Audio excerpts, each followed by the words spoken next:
नमस्ते दोस्तों। कैसे हैं आप लोग। आज मैं बहुत दिनों के बाद आपसे मिल रही हूँ और काफ़ी अच्छा लग रहा है आप लोगों से मिलकर।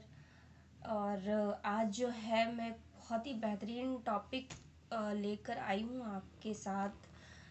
ये जो टॉपिक है शायद आपको भी सुनकर समझकर अच्छा लगे। आज जो मैं बात करूँगी आपसे, हम नज़रिए जो है, हमारा नज़रिया जो होता है वो हमारे लिए कितना मायने रखता है। इस टॉपिक पे, इस मुद्दे पे मैं आपसे थोड़ी कुछ बातें शेयर करने जा रही हूँ। अगर आपको ये बातें अच्छी लगे तो आप आगे भी लोगों तक पहुँचाना और मेरे चैनल को लाइक एंड सब्सक्राइब ज़रूर करना। चलिए आज हम बात करते हैं नज़रिया के बारे में। तो हमारी ज़िंदगी में जो है, हमारा नज़रिया हमारी लाइफ में बहुत ही अहम भूमिका निभाता है।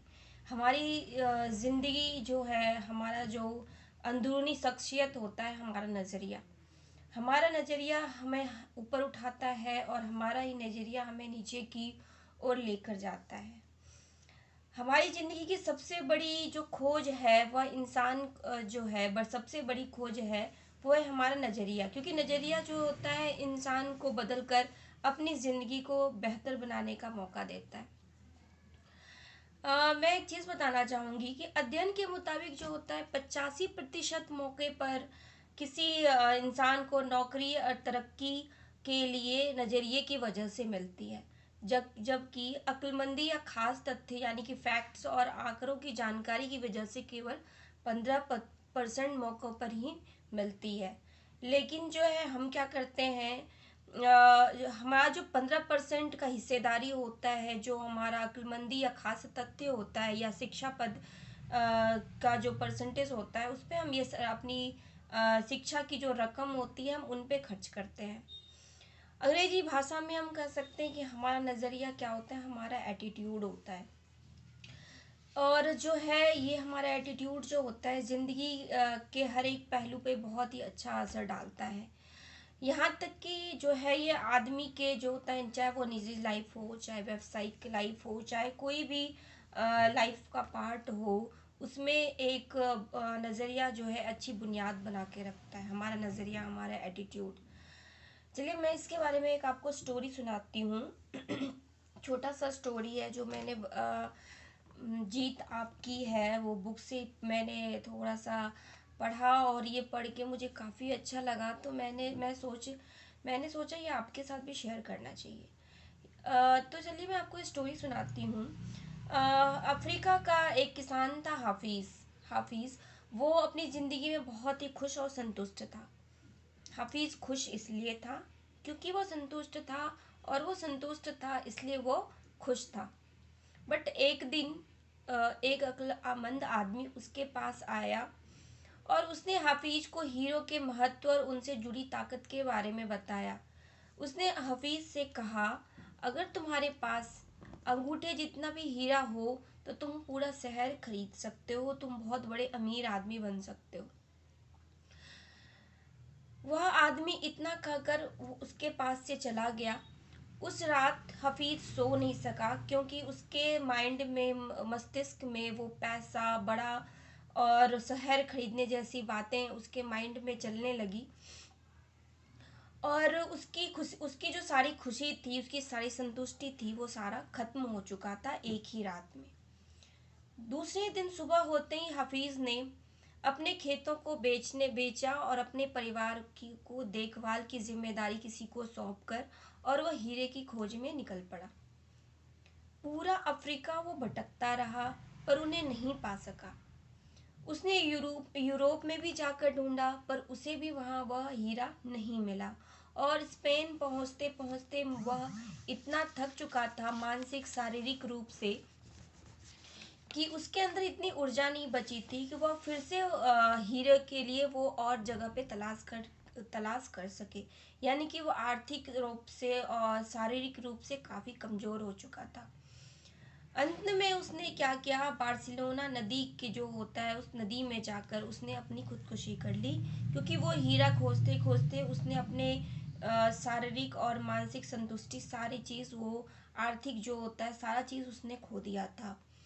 और फिर इधर वह जो आदमी उसे बोल कर गया था हीरे के बारे में, वह उसे ढूंढते हुए अ, जिसने उस हफीज से खेत खरीदा था, वह एक दिन उस खेतों से होकर बहने वाले नाले में अपने ऊंट को पानी पिला रहा था। तभी सुबह के वक्त उग रहे सूरज की किरणें नाले की दूसरी ओर पड़े पत्थर पर पड़ी एक इंद्रधनुष की तरह जगमगा उठा। यह सोचकर कि वह पत्थर उसके बैठक में अच्छा लगेगा, उसने वह उठाया और अपने घर में लाकर उसे सजा लिया।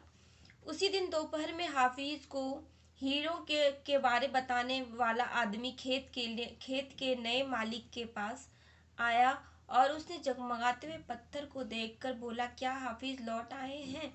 उसने हाफिज के बारे में पूछा। उस मालिक ने जवाब दिया, नहीं, लेकिन यह सवाल क्यों पूछ रहे हैं? उस आदमी ने बोला, क्योंकि ये हीरा है, मैं इसको देखकर ही पहचान जाता हूँ। मालिक ने कहा, ये एक महज ही पत्थर है, मैंने इसे नाले के पास से उठाया है और मेरे पास और भी पत्थर है। उसने नमूने के तौर पर सारे पत्थर उठाए और जांच के लिए भेज दिया और वह हीरा ही साबित हुआ। उसने पाया कि खेत में दूर दूर तक जो है हीरा दबा हुआ था। और इससे हमें यह सीख, अब मैं ये चीज़ बताना चाहूँगी कि इस कहानी से हमें क्या सीख मिलती है। जब हमारा नज़रिया सही होता है तो हमें महसूस होता है कि हम हीरो से बड़ी हुई ज़मीन पर चल रहे हैं और मौका जो होता है हमेशा हमारे पाँव के तले होता है। हमें उनकी तलाश में कहीं जाने की ज़रूरत नहीं है, हमें बस उनको पहचानना है और उस मौके पे को लेकर आगे बढ़ना है। मौका जब आता है तो लोग उसकी अहमियत नहीं पहचानते हैं और जब मौका जाने लगता है तो लोग उसके पीछे भागते हैं। कोई मौका दोबारा आपके पास नहीं खटखटाता है। हो सकता है कि आपका दूसरा मौका पहले वाले मौके से ज़्यादा अच्छा ना हो, पर पहले वाले मौके जैसा नहीं होने के बाद भी आप उस वक्त सही फैसला लेना बहुत आपके लिए ज़रूरी होता है। गलत वक्त पे जो होता है आप सही फैसला भी आपको गलत वक्त पे जो हम सही फैसला भी लेते हैं तो वह गलत फैसला ही कहलाता है। आशावादी सोच वाले आदमी के लिए नज़रिया कामयाबी की सीढ़ी बन जाती है। जो आशावादी लोग होते हैं, जो बड़ी सोच रखते हैं, वो जो जिनकी नज़रिया बहुत ऊंची होती है, वह उनके लिए कामयाबी का एक हिस्सा बन जाता है। और दूसरा है जो निराशावादी होते हैं, वह हमेशा रास्ते का उनका जो निराशापन होता है, जो उसकी नज़रिए जो उनका लो एटीट्यूड जो होता है, वह उस रास्ते का सबसे बड़ा उसका रोड़ा बन जाता है। हर समस्या जो हमारी ज़िंदगी में आती है वह हमारे लिए एक बड़ा और अच्छा अवसर लेकर आती है। बस है कि हमें उस समय उस अवसर को पहचानना होता है और जो है अपने उस नज़रिए को हमें अपने अपने अंदर ढालना होता है और आगे बढ़ना होता है। अपने एटीट्यूड को अच्छा बना के रखना होता है, पॉजिटिव एटीट्यूड रखना होता है। अगर सफलता में मैं बताना चाहूँ तो सफलता में जो है 90% असफलता शामिल, और सफल किसी भी इंसान को सफल बनाने में 90% जो होता है उसकी असफलता शामिल होती है, क्योंकि वो बार बार असफल असफल होता है, फिर एक दिन वह उससे सीख कर आगे वो सफल होता चला जाता है। तो मैं यहाँ पर आपको बताऊँगी कि हमेशा एक पॉजिटिव एटीट्यूड रखिए और पॉजिटिव नज़रिया रखिए। अच्छे सोच अपने माइंड में रखिए, ऊंची सोच रखिए। जब तक आपकी सोच ऊंची नहीं होगी कुछ आप बड़ा नहीं कर सकेंगे, कभी आप आगे नहीं बढ़ सकेंगे और अपने लिए, अपने फैमिली के लिए, अपने समाज के लिए कुछ अच्छा नहीं कर सकेंगे। इसलिए पॉजिटिव एटीट्यूड रखना बहुत ही ज़रूरी है। और जब मैंने ये कहानी पढ़ा था तो मुझे बहुत ही सीख मिली थी और ये स्टोरी पढ़कर भी हमें बहुत कुछ सीखने को मिलता है कि जो हमारे पास, हमारे आसपास हमारे लिए बहुत ऐसे अपॉर्चुनिटीज़ हैं जिसके साथ चलकर हम आगे बढ़ जाते हैं, बढ़ सकते हैं, लेकिन हम उसको ध्यान नहीं देते हैं, उसको हम अपने लाइफ में मायने नहीं रखते हैं, या मैं बताऊं तो उसको हम कुछ उस चीज़ों पे हम गौर नहीं करते हैं, और हम आसपास जाके ढूंढते हैं अपने लाइफ को आगे बढ़ाने की अपॉर्चुनिटीज़ कहूँ तो, या अपने ज़िंदगी को खुश रखने के लिए तरीके को ढूंढते रहते हैं।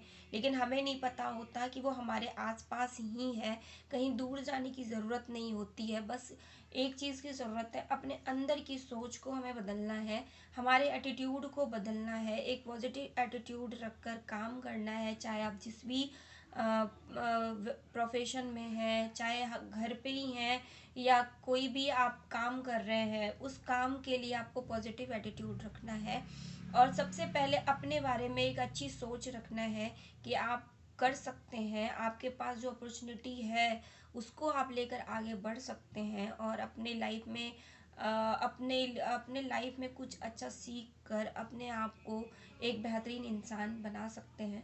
तो मैं आज बस इतना सा ही आपसे शेयर कर रही थी, क्योंकि मैं काफ़ी दिन से मैं बुक को पढ़ कर मैंने बहुत दिनों से इसको सोच रखा था कि आप लोग के साथ शेयर करूं, और पता नहीं क्यों आज आपके साथ बैठने का मन मेरा कर रहा था।